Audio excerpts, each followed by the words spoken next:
My parents announced at their wedding anniversary dinner that we were going to Hawaii next week with the entire family for another party. Everyone was happy. Then I asked, "What time is the departure?" Dad replied, "You don't need to know because you're not part of us. You can stay behind and take care of all the kids." So I dropped the bomb. Their faces turned pale immediately. I stood in the kitchen, apron smeared with grease, flipping burgers on the grill while the house buzzed around me. My parents' 40th anniversary party was in full swing, 40 years of Ed and Carol celebrated with a backyard packed full of family. My hands moved fast, keeping the food coming, while my siblings, Mark, Lisa, and Jin, lounged at the picnic table, laughing with their spouses and letting their kids run wild. I'd been at it since morning, setting up chairs, stringing lights, chasing after my nephews who thought the cake was a punching bag. At 35, I was the eldest, the one who made things work. Always had been. The noise hit a peak when Dad clinked his beer bottle with a fork, standing up like some king about to decree something. Mom leaned against him, her grin wide, and the crowd hushed. "We've got an announcement," he said, voice gravelly from years of barking orders. "Next week, we're taking the whole family to Hawaii, another party, but with sand and sun." Cheers erupted. Mark whooped, Lisa clapped, and the kids shrieked about surfing. I felt a jolt of excitement too. Hawaii sounded like a dream, a break from the grind. I flipped the last burger, wiped my hands, and stepped closer. "What time's the departure?" I asked casually, figuring I'd need to shuffle some work shifts. Dad turned, his gray eyes narrowing like I'd asked something stupid. "You don't need to know," he said, loud enough for everyone to hear. "You're not part of us. Stay here and watch the kids." Mom snorted, a sharp little laugh, and waved her hand like it was nothing. My stomach dropped. The table went quiet for a beat, then Mark muttered something about flights, and the chatter picked back up. No one looked at me. No one cared. I stood there, spatula still in hand, heat creeping up my neck. After all I'd done, years of fixing their messes, working construction to pay their bills when Dad got laid off, babysitting so my siblings could live their lives, they didn't even see me as family. I tossed the spatula onto the grill, grabbed my jacket from the porch, and walked out. Lisa called after me, "Felix, you okay?" But I didn't stop. The screen door slammed behind me, and I was gone, boots crunching gravel to my truck. I drove to my apartment, a cramped one-bedroom littered with reminders of them, tools from helping Dad rebuild the garage, a toy car one of Jin's boys left behind.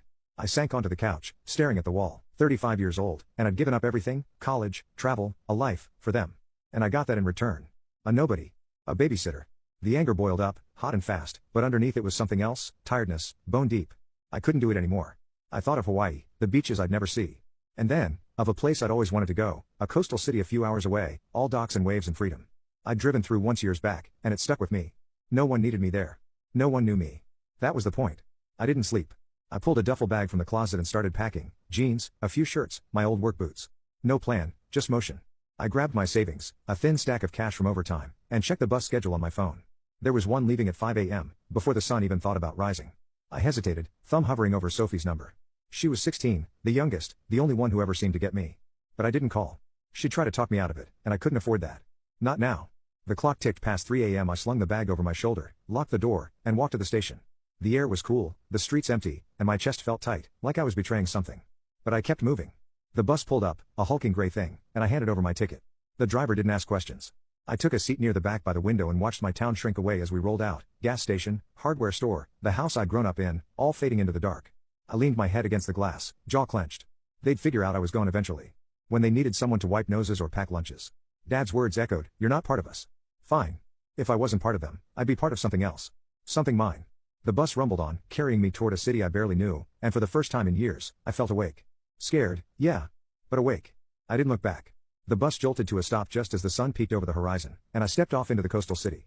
My boots hit the pavement, duffel bag slung over my shoulder, and I stood there, squinting at the sprawl of it, docks stretching out to the water, cranes looming like giants, horns blaring from boats I couldn't see. It was loud. Alive. Nothing like the quiet trap I'd left behind. I had no idea where to start. But that was the point. No one here knew me as the guy who fixed everything. I was just Felix. And I'd figure it out. I found a room to rent that first day, a shoebox above a bar that shook with bass every night. The landlord, a guy with a beard like steel wool, didn't care about references.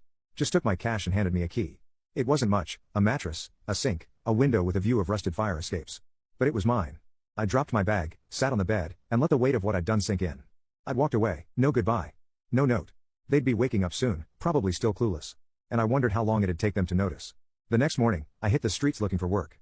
My savings wouldn't last, and I wasn't about to crawl back home. I landed a gig at a cafe near the docks, some hole-in-the-wall joint packed with fishermen and delivery guys. The manager tossed me an apron and told me to keep up. I'd never poured coffee for a living, and my first shift was a mess, spilled trays, wrong orders, curses from the counter. But I gritted through it. No one yelled at me for forgetting diapers or missing a school pickup. It was hard. But it was clean. My mess. Not theirs. That's where I met Sheila. She worked the register, all sharp edges and quick jabs, with a voice that cut through the noise. "You're slow, new guy," she said, smirking as I fumbled a latte.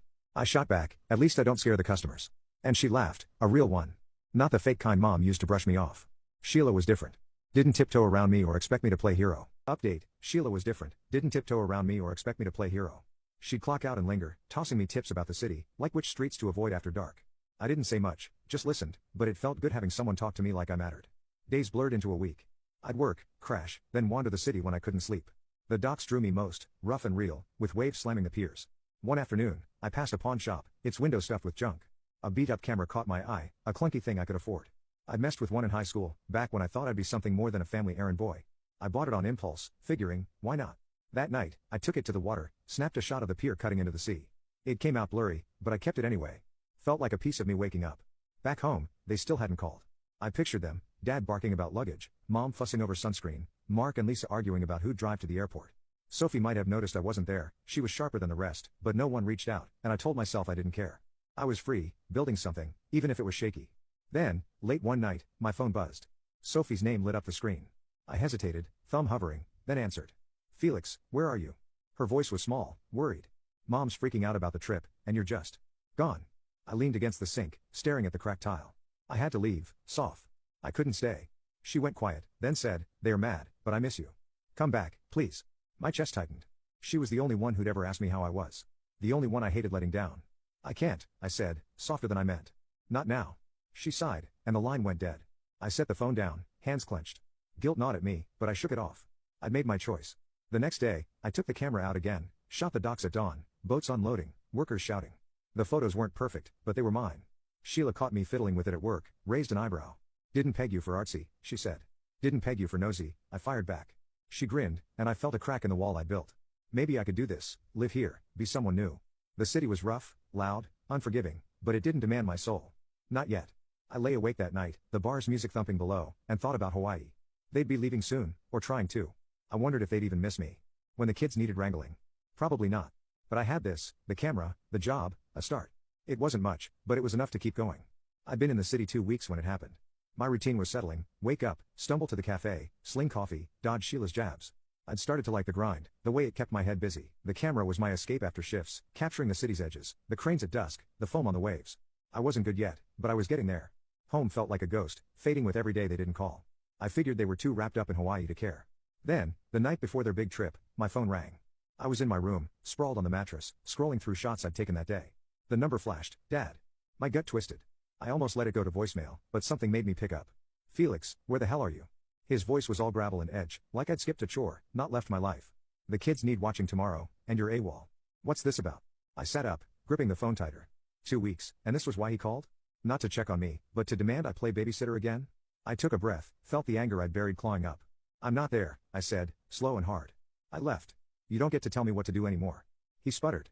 What's that supposed to mean? We're leaving for Hawaii, and you're pulling this? That's when Mom jumped in. I heard her snatch the phone, her tone sharp as a blade. Felix, you're being selfish. After everything we've done for you, this is how you repay us? Everything they'd done? I almost laughed. Years of me propping them up, fixing the roof, bailing Mark out of debt, watching their grandkids, and she had the nerve to flip it? I stood, pacing the tiny room, words I'd held back for decades spilling out. Repay you?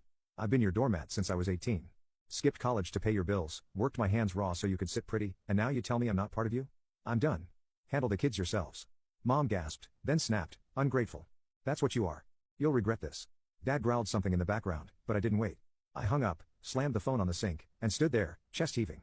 My hands shook, but I felt lighter, like I'd finally cut a rope that had been choking me. I didn't sleep much after that. I kept picturing them, Dad cursing, Mom rallying my siblings to guilt me back. By morning, Sophie texted, trip's a mess. No one knows what to do with the kids. They're fighting bad. I stared at it, imagining the chaos, Mark yelling at Lisa, Jay whining about cancelled plans, Dad refusing to budge. They built their world on me being there, and now it was crumbling. Good. Let it. I didn't reply. Work was a blur that day. I poured coffee, burned my hand on the steamer, barely heard the orders. Sheila noticed, elbowed me as she rang up a guy in a fish-stained jacket. You look like you punched someone. What's up? I shrugged, muttered, family crap, and she didn't push. But after our shift, she cornered me by the lockers. There's a photography class tonight. Friend of mine runs it. You should come, get your head straight. I didn't feel like company, but her grin was hard to argue with. Fine, I said, grabbing my camera. The class was in a warehouse, a dozen people with tripods and fancy lenses. I felt out of place with my pawn shop junker, but the guy leading it, a wiry dude named Paul, didn't care. He talked about framing shots, seeing stories in the mundane. We went out after, shot the docks under streetlights. I got a decent one, 2 workers unloading crates, shadows stretching long. Paul eyed it, said, "You've got an eye. Keep going." It wasn't much, but it stuck with me. I'd never been good at anything that wasn't for them. That night, I lay awake, the bar downstairs thumping as usual. Sophie texted again. They canceled Hawaii. Dad won't pay for sitters, and no one's stepping up. I smirked, picturing their faces, Mom's pout, Dad's redneck fury. They assumed I'd cave like always. But I was here, building something. The camera sat on my pillow, a weight I liked. I thought about Sheila, the way she didn't treat me like a ghost, and Paul's words about seeing stories. Maybe I could be more than their grunt. I got up, scrolled through my photos, pier, workers, a gull mid-flight. They weren't perfect, but they were mine. I'd snap them without anyone telling me where to stand or what to fix. The phone buzzed again. Sophie. I wish you'd call. I wanted to, for her. But not yet. She'd understand someday. I set the phone down, picked up the camera instead. Tomorrow, I'd shoot the waves at dawn. They'd crash whether my family figured themselves out or not. And I'd be there, not holding anyone's mess but my own. I'd been in the city 3 months when Dad showed up. By then, I'd carved out a rhythm, cafe shifts, late nights with the camera, a life that didn't revolve around anyone else's demands. The room above the bar still shook with noise, but I'd gotten used to it, even liked how it drowned out my thoughts. Work was steadier now, I could whip up a latte without cursing under my breath. Sheila had become a fixture, always around with her quick jabs and ideas, like the photography class that had turned into a weekly thing. I'd started a portfolio, shots of the docks and the people who worked them. Raw stuff. Paul said it could go somewhere. I was beginning to believe him. That day, I was behind the counter, wiping down the espresso machine, when the door swung open, and there he was. Dad. Gray hair, thinner, shoulders hunched, same scowl I'd known since I was a kid. My hands froze mid-wipe. He scanned the place, locked eyes on me, and marched over like he owned it. Customers glanced up, then away. Sheila raised an eyebrow from the register but didn't say a word. Felix, he said, voice low and rough. We need to talk. My jaw tightened.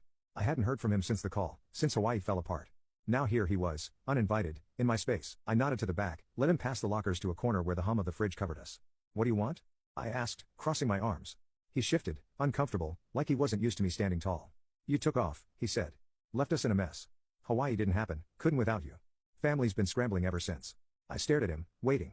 He rubbed his neck, muttered, I didn't think you'd stay gone. Look, I'm sorry it came out like that at the party. Come back. We need you. His eyes flicked up, expectant, like that was enough to erase it all. I laughed, short and bitter. You need me. That's why you're here. Not because you give a damn, but because your trip flopped and the kids are a hassle. He bristled, face reddening. Watch it, boy. We raised you. Raised me? I cut in, voice rising. Final update, I cut in, voice rising. You leaned on me. I was 18 when I started paying your bills, 25 when I rebuilt your garage for free, 35 when you told me I wasn't family. I'm not your fix anymore. He opened his mouth, then shut it, fist clenching. For once, he didn't have a comeback. I took a breath, stepped back, and said softer, sit down. Have a coffee. He hesitated, then sank into a chair by the window. I grabbed 2 cups, poured black coffee, no cream, how he liked it, and sat across from him. He stared at the mug, then at me. What's this? He grunted, nodding at the camera slung over my shoulder. I slid it onto the table, flipped through the screenshots of the pier, a fisherman hauling nets. Something I'm doing, I said, for me. He squinted at them, silent, then pushed the camera back. Didn't know you were into that, he mumbled. You never asked, I shot back. We sat there, awkward, sipping in silence. I didn't know him like this, but I wanted him to see it, see me, not the guy who'd always say yes. He finished his coffee, stood, and said, think about it. I shook my head. I'm staying. He nodded slow, like he'd expected it but didn't like it. Then he walked out, boots heavy on the floor, and I watched him go. A knot in my chest loosened. Sheila sidled up after, leaning on the counter. That your old man? She asked. Yeah, I said, scrubbing a mug harder than I needed to. He's a piece of work. She smirked. Look like you held your own. Oh, class tonight, Paul said. Got a friend with the gallery. Bring your stuff. I grunted a yes. My mind was still spinning from Dad's visit, but it didn't break me. I built something here, and he couldn't take it.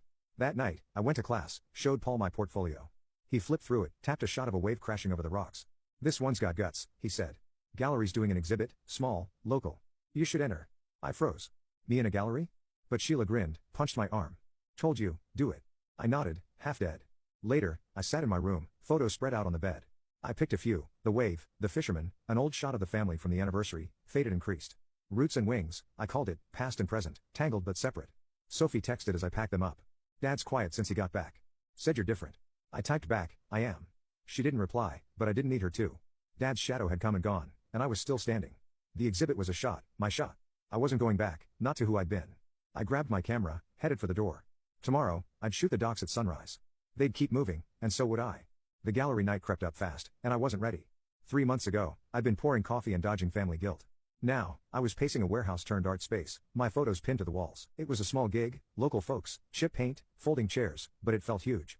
My portfolio was up there, the fisherman hauling nets, the wave smashing the rocks, and that old shot of the family from the anniversary. All edges in tension. Roots and Wings was a name that stuck in my head after Dad's visit. Sheila had pushed me to do it, Paul had nodded it through, and here I was, palms sweaty, waiting for people to show. The place filled up quick, dock workers in clean shirts, artsy types with glasses, a few regulars from the cafe. Sheila rolled in, grinning, dragging a couple of friends from class. "Look at you, big shot," she said, punching my arm. I smirked, muttered shut up, but I was glad she was there. Paul worked the room, shaking hands, pointing folks to my stuff. I hung back by the wall, watching strangers squint at my shots. A guy in a flannel stopped at the wave photo, nodded slow, caught the power in that. He said, then moved on. I didn't know what to say, so didn't. But it hit me, I'd made something they saw. The night blurred by, people milled around, sipping cheap wine, talking louder as the hours ticked on. A woman with a clipboard, some gallery friend of Paul's, bought the fisherman shot right off the wall, $50, the first money I'd ever made off a picture. I stuffed the cash in my pocket, half expecting it to vanish. Sheila toasted me with her plastic cup. "Told you, you had it." I shrugged, but inside I was buzzing. This was mine, not a favor, not a fix, just me. No one from home was there to see it, and that stung a little, but it didn't ruin it. Later, I stepped outside for air, the noise fading behind me. The city hummed, horns, waves, a drunk yelling down the block. I leaned against the wall, thinking about how far I'd come, that bus ride out of town, the call with Dad, the coffee I'd poured him. They felt like years ago, not months. My phone buzzed in my pocket, Sophie. I opened the text, "Heard you're doing good. Dad and Mom are trying Hawaii again, taking the kids this time. Weird without you."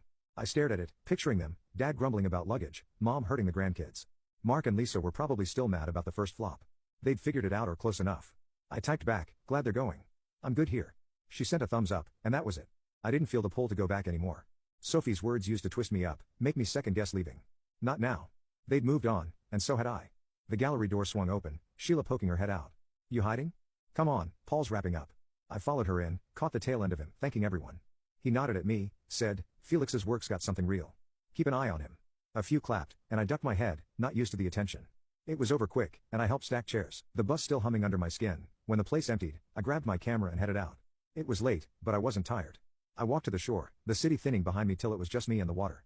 Dawn was close, the sky gray, the waves restless. I set up my tripod, framed a shot, a single wave cresting, about to break. I clicked the shutter, held my breath as it crashed. The screen lit up with it, sharp and alive.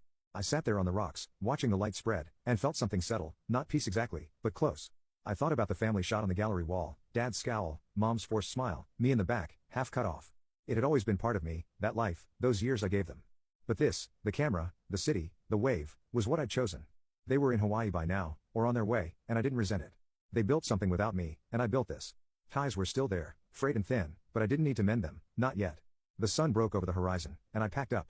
Boots crunching on the gravel, I'd head to the cafe later, sling coffee. Maybe show Sheila the shot. Paul had mentioned another exhibit, and I was already thinking about what I'd shoot next. The city stretched out ahead, rough and loud, and I walked into it, camera slung over my shoulder. I wasn't the guy who left anymore, or the one who stayed too long. I was just Felix, and that was enough.